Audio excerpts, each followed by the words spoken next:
Exclusive Squib presents Academy Award.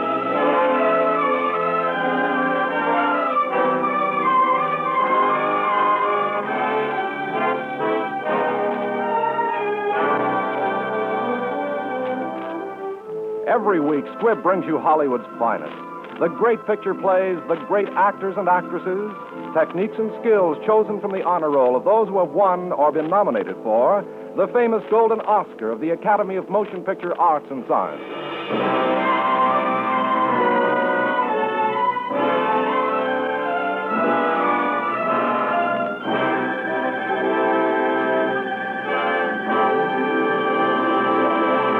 And now, E.R. Squibb & Sons, manufacturing chemist to the medical profession since 1858, bring you one of Hollywood's best-known stars, Eddie Bracken, in It Happened Tomorrow, the picture which was nominated for a 1944 Academy Award. With Mr. Bracken, you will also hear Miss Ann Blythe, who, as Best Supporting Actress of the Year, was nominated for the 1945 Academy Award.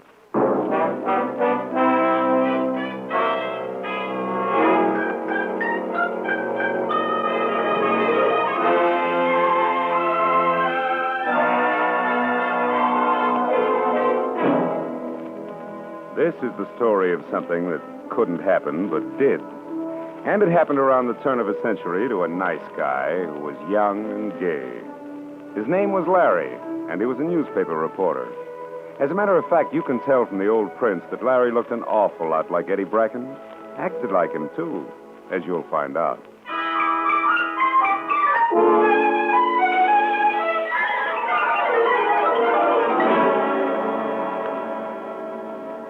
Nobody believes my story, and I don't care if they don't. All I know is it happened to me. It happened tomorrow, and I'm still alive to tell about it. It began one night when we were horsing around in the city room of the newspaper where I worked. Careful, Larry. You're not a full-fledged reporter yet. And if the boss catches you drinking beer with the boys, he's liable to change his mind about giving you a break. Oh, forget it, Pop. I'm going to sleep right now, right on top of these old newspapers of yours. You're lying right in the middle of 1843. Oh, good place to sleep, Pop. On a bed of ancient news. Be careful. I've been taking care of these files for nigh on 60 years. Nothing as dead as yesterday's newspapers, Pop. You've got no imagination. News is what happens. What's the difference whether it happened 50 years ago or tomorrow? You mean will happen tomorrow? No. Time's only an illusion. Look here. March 18th, 1875. For the people then, this was the future, wasn't it? Yeah, that's right. Yeah. But suppose we're all living on that day in 1875, and I arrive with this book. I can tell you everything that will happen. Bring me the one for the year we're living in now, Pop. And you can name your own price. That's what I want. Tomorrow's newspaper. How much? No, Larry, no. Don't ever ask for a thing like that. If I knew where I could get tomorrow's paper, I'd give 10 years of my life for it. How do you know you've got 10 years? Me? You're kidding. I'm just about ready to sow my first wild oat. Well, if you're going to sow, come on and sow. We're out of yeah. beer and got tickets for the vaudeville show.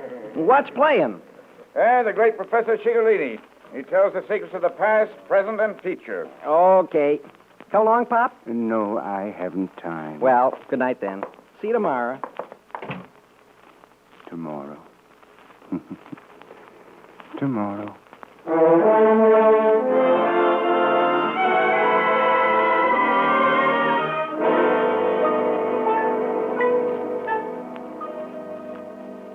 I forgot about Pop and his newspaper tomorrow and went to see the professor. He was terrific, but the girl who worked in the act with him was tremendous.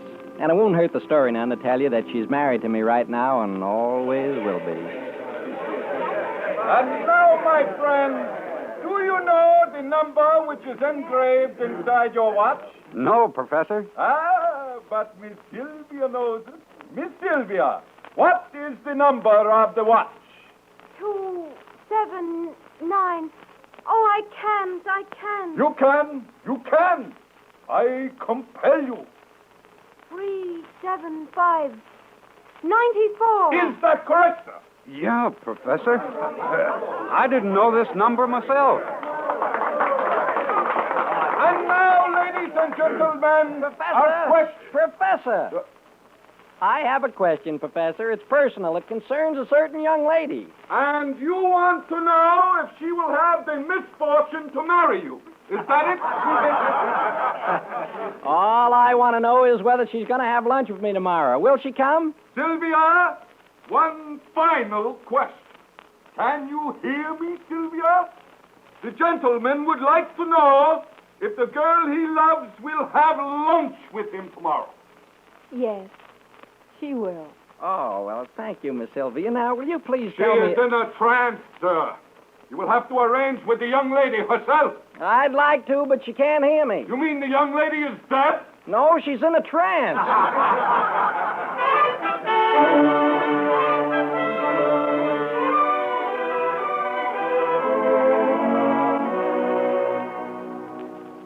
And that is the way the girl came into my life. I waited for her after the show, and in spite of her uncle, the great Cialini, I took her home in a horse cab. Then I took out on foot in a fog as thick as good stew. My head was in the clouds anyway, so it didn't matter. But then I heard a familiar voice. Larry. Larry. Larry. Oh, who is it? Oh, it's you, Pop. I can't see you very well. What you doing out so late? Didn't I tell you time doesn't exist? I was waiting for you, Larry. For me, but I didn't tell you I was coming back. I'm just on my way home. So am I. But I wanted to give you this first. Hmm? Why, it's a copy of the Evening News. I've already read it. Maybe not. You'd better go home and sleep it off, Pop. Oh, I never felt so well in my life. Good night, Larry. Wait. I'll take you home. No, thanks, my boy. We go different ways. Okay. Don't lose that paper, son. Don't lose it. I thought he was a little tipsy, and I stuffed the paper in my pocket and went home and slept like a rock. But the next morning, when I came downstairs at the boarding house, a guy called Joe said, Hey, Larry, I'm still looking for a job. Can I take a peek at your newspaper? "This one, or it's last night's?" Oh, I don't mind. It's just the want ads I'm after. Hey, this ain't last night's, it's today's. Oh, no, Joe. Today's Evening News hasn't even gone to press yet. Must be last night's. And what day's today? Wednesday. But this says Wednesday. What's all this? Wednesday. Hey, they must have made a mistake. Well, what do you know? It says it's going to snow. It didn't snow yesterday, did it? Nah. Hey, look out the window. It's snowing. Never heard of snow in May. I don't get it. Hey, here's something in the ads. They need a waiter at Beacon and Fifth. I guess I'll get right over there. Yeah. Hey, wait for me.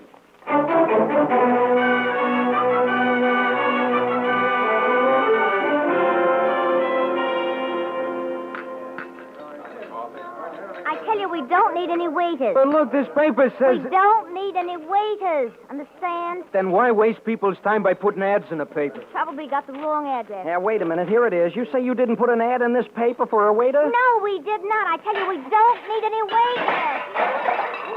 Get out, Butterfingers. This is the last dish you'll break here. Hey, Maisie, Yes, boss. get your hat on. Take $1 from the till. Put an ad in the paper right away. Well, what are you staring at me for? In the morning paper? No, put it in the evening news. No. No. What do you want? Nothing. I'm just going down to the Evening News myself.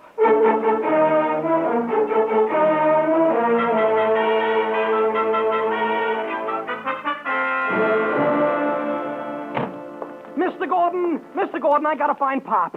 Something's happened I don't understand. When I tell you what's going to happen if you're late again, you'll... Mr. Gordon, who's covering the Melba concert at the Opera House? Now, don't tell me you want to be a music critic. But if something happens there, front page story, the biggest news story of the day, I ought to be there before it happens. Are you crazy or drunk? Look, I'm going to show you something that'll change your mind. You're fired. You can't fire me.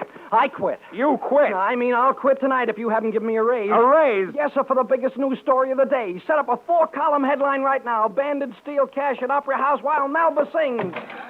At 2.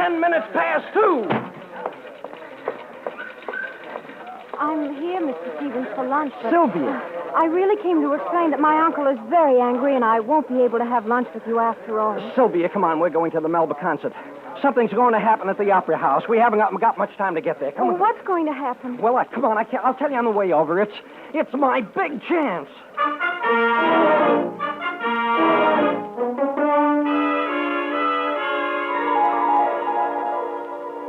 Here you are, sir.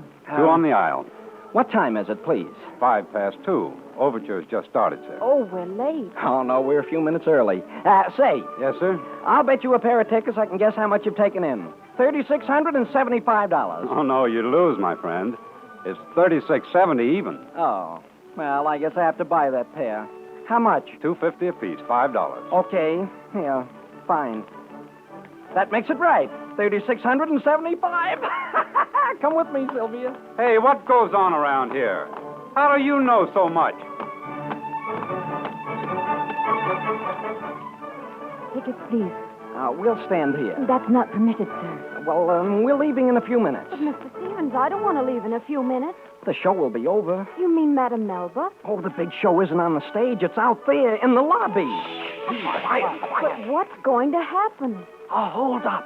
Oh, what kind of a story is that? A cab will stop out in front, 3 men will get out, and nobody will know who they are. They'll pretend to ask for tickets, then one man will take out a pistol and... Oh! All right, I'll... But you just wait. Quiet.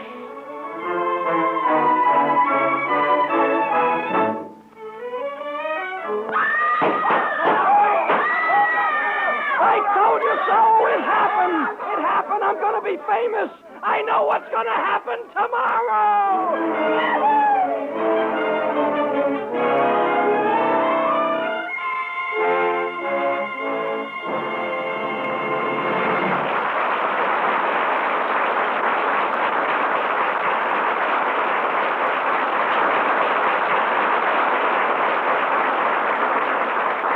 By certain signs, anyone can accurately predict a pleasant experience. Recall, for example, how often rain clouds forecast refreshment on sultry summer days. At the very sight of them, you can almost feel the welcome touch of cool, moist air against your cheek. You know refreshment is near. Another sign that forecasts refreshment is the name Squib on a tube of dental cream. For everything about Squib dental cream helps to make brushing your teeth not a daily chore, but a refreshing, exhilarating experience. Your whole mouth awakens to a frosty, minty tang, to brisk, tingling action you've never known before. You feel like smiling, and your smile is brighter. For there's a refreshing difference even in the polishing agent of Squib dental cream. It's so quick, safe, and effective.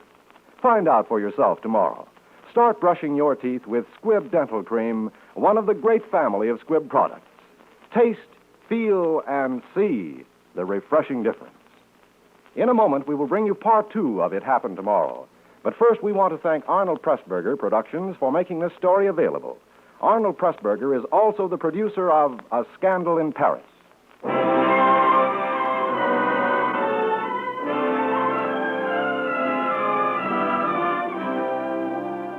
And now, the House of Squib presents part 2 of Academy Award, starring Eddie Bracken with Ann Blythe in It Happened Tomorrow.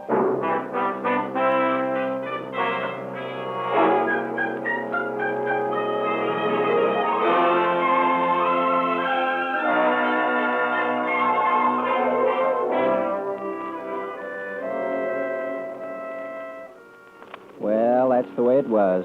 Somehow those papers of Pop's kept getting into my overcoat pocket. Pop wasn't at the office since the night the whole thing started. But the papers for tomorrow kept coming up, and all I had to do was read them and see what was going to happen, copy the story out, give it to the city editor, and then go where it happened and phone it in. I got my raises. I got famous. I got my girl, too. But then I got a brilliant idea. Too brilliant. Oh, there you Mr. are, Gordon. Stevens. Can I get an advance of $100? Why, certainly, Stevens, of course. I have some plans. Oh, not thinking of getting married, are you? Why not? Well, I can't understand why you have to borrow this money. After all, you seem to be able to tell what will happen before it happens, and if you wanted to, you could present your wife with $1 million. Yeah? How? Well, mind you, of course, I'm not an addict myself. But with your superior endowment, I might be tempted to pick all 5 winners at the racetrack tomorrow. Yeah, of course. What did you say? Hey! Where's Pop? Anybody seen Pop? I gotta find Pop. I gotta find him.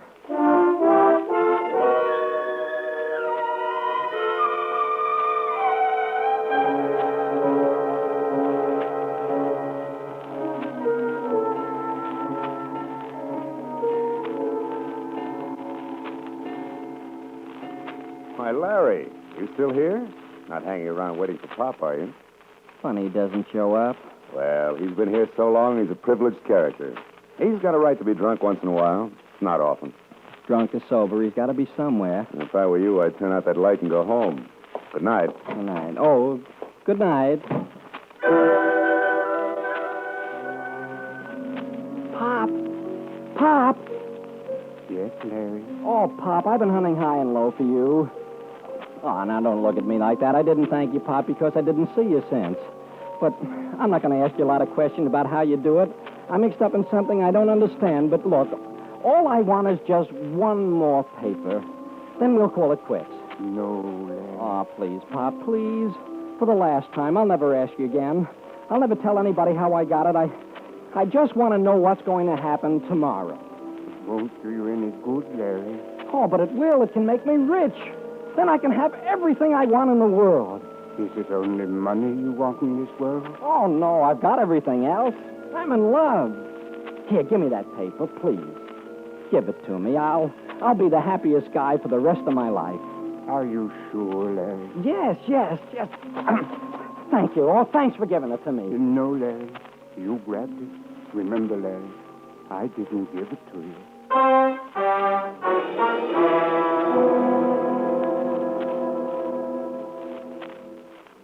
Come to think back on it, he didn't give me the paper. I grabbed it. And if I knew what was in that paper, well... Anyway, I rushed right out to Sylvia. We decided to get married the next morning and spend the afternoon at the racetrack making our fortune. I could hardly sleep a wink that night and sat up marking down the 5 winners from Pop's paper.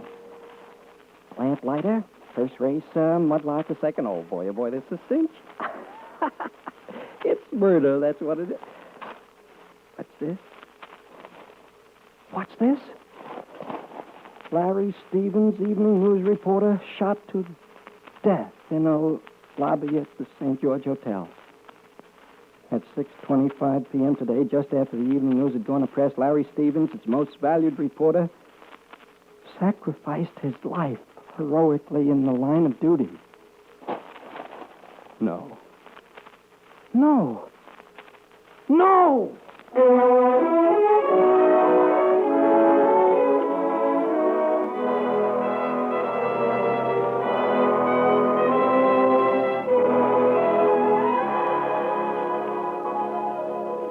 I now pronounce you man and wife, and may God bless your union. Congratulations, Mr. Stevens. I'm glad to see you so serious. Marriage is a serious business. It's meant to last a lifetime. Thank you, Judge. I wish you years of health and happiness, and may all your troubles be little ones. That'll be $5. Say, can you draw up a will? Your will? Yes, sir. I want to leave everything I have to my wife. Kiss me, darling. You may not have me so long. Yes, darling, but hurry. We have to make the first race. I'm not going anywhere. I'm going home and go to bed until today is over with.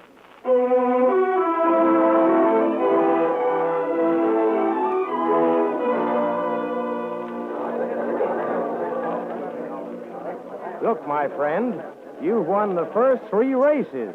Now you want to bet this whole $10,000 on Ramona? Right, to win. I'm afraid that'll have to be an even money bet, mister. I can get 4 to 1 and another 10. Well, you're a good customer. How about 3 to 1? 3 to 1? Okay. Why, you'll win $30,000 if Ramona wins. Yes, I know. Please, don't talk like that.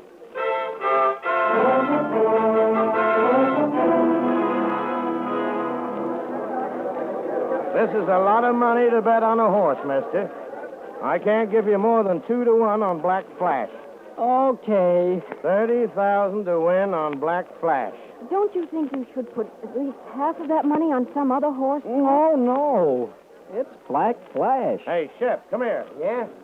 I've been in this business a long time, but I never heard of anyone picking 4 sure things in a row. Not without he's got things fixed. I'm going to do a little fixing myself, Jake. Diablo's going to win this time if he never runs another race.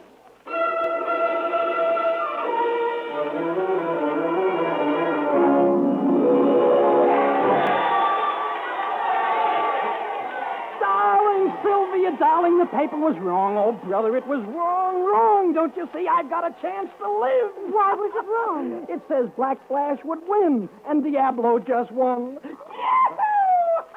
Ladies and gentlemen, the judges have the following official announcement to make. In the race which has just been run, number 7, Diablo, has been disqualified. No! Oh, wonderful. It was right after all. Oh, Larry, $60,000. You'll be a wealthy widow, darling. I'm very happy.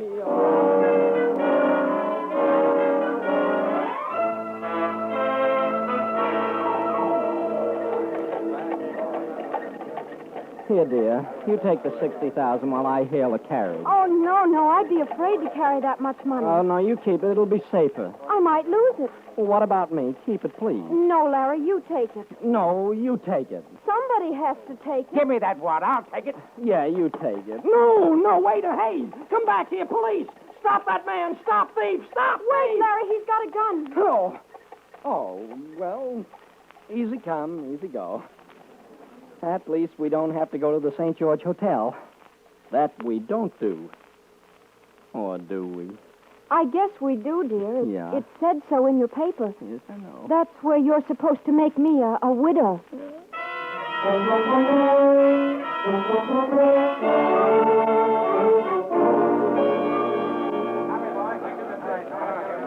Late again, Stevens. I'll give you just one more chance. I've got an assignment for you. I've got a tip that something big is going to break.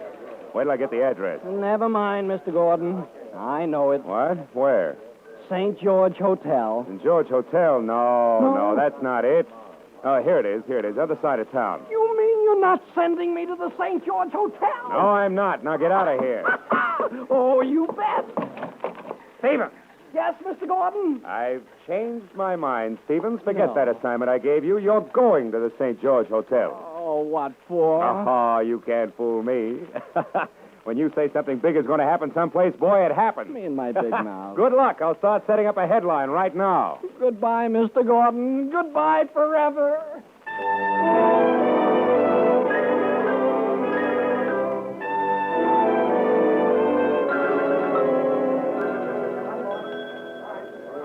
What time is it, darling? 20 after 6. 5 more minutes. 5 minutes.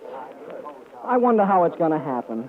I wonder if I'll feel the pain. Larry. Huh? Larry, look there coming across the lobby. The man who stole your wallet. That's the fella. Hey, stop, thief, stop. I'll get him this time, honey. Larry, look out. He's still got his gun. Larry!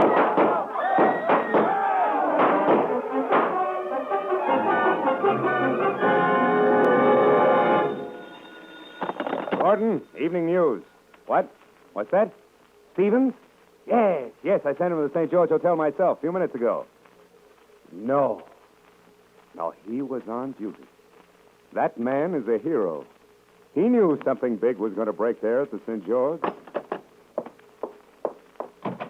Hold the presses. We're getting out an extra. Take this down. Larry Stevens, evening news reporter, shot to death in the lobby of the St. George Hotel at 6:25 p.m. today. He sacrificed his life heroically in the line of duty. Where's my hat? I got to get down there.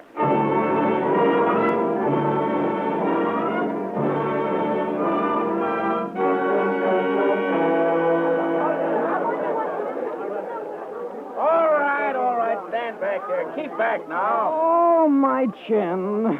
What happened, officer? Oh, nothing. Some newspaper guy got killed, that's all. Oh, what's his name? I don't know, Larry something. Stevens. Go on now, get going. Did you say Stevens? Stevens! You! Alive! Oh, Mr. Gordon, am I glad to see you? I don't get it, though. I'm supposed to be... Mr. Gordon, where's Pop? Pop died 2 days ago. Died 2 days ago? Yes, and Stevens, you're fired. Fired. Get me? After me getting out an extra with your obit. building you up as a hero for the evening news. What do? You cross me up and walk around as healthy as a pig. But I... You get away from me. Wait a minute. If you're not dead, who's this guy? Officer, how did you identify this man? His wallet, Mr. Gordon. Here, see? Says Larry Stevens in its evening news. That's my wallet. The man who stole it at the racetrack. I get it now. I was chasing him. The cops got there first, and when he ran around the corner, boom, they shot him. Found my wallet. They thought he was me, see? Now I'm not dead. I'm alive. Sylvia, honey, baby, congratulations. You're not a widow.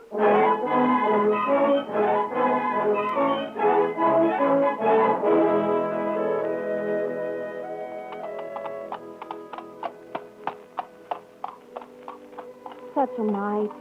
Clouds and... Oh, it's chilly. Yeah. What are you looking so wistful at the sky for? Oh, I was just looking to see whether Pop was looking down at me with that funny look on his face. Are you sorry Pop gave you those papers? Nope. Oh, it's some wedding night. We haven't even got cab fare. I know it. And you know something else? I'm glad that poor guy did something with that money instead of leaving it in the wallet. I got something better. What? You. The future. And I'm not going to worry about what the future looks like. I'm going to just take it as it comes. I guess Pop was trying to teach you a lesson, Larry. Yeah. I guess he was, and he did. You know, I think I can almost see him up there now looking down at me. He's smiling. So long. Thanks a lot, Pop. Come on, honey.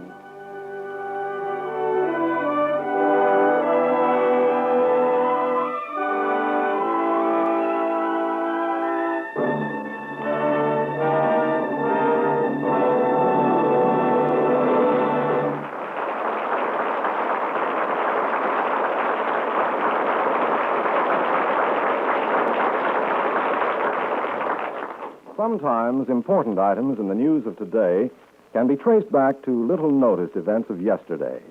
There's the story, for example, of a tiny bottle received at the house of Squibb 6 years ago. It was sent from England, and it contained the first living culture from which Squibb was to produce penicillin in enormous quantities. In dramatic contrast to that first tiny bottle are great tanks, big as railroad cars, in which penicillin mold is now grown at Squibb. Every tank holds 10,000 gallons of culture broth. After processing, however, the contents of each tank produce only enough penicillin powder to fill the palm of your hand. Yet millions of units of penicillin leave the house of Squibb every single day.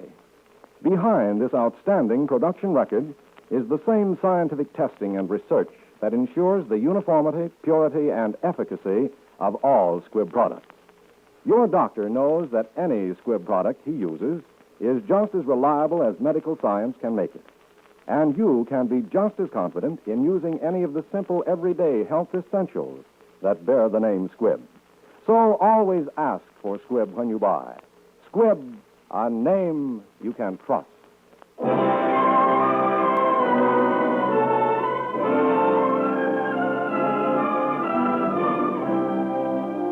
Next Wednesday, another great picture. The House of Squibb will present Academy Award starring John Garfield in Blood on the Sun.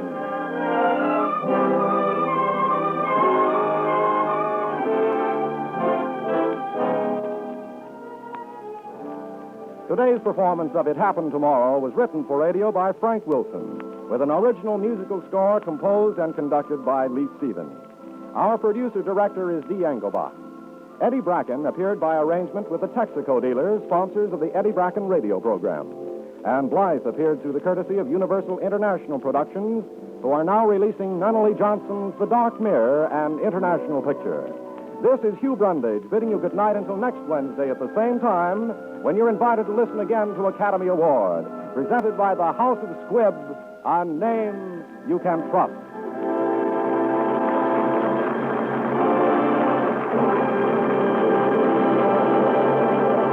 CBS, the Columbia Broadcasting System.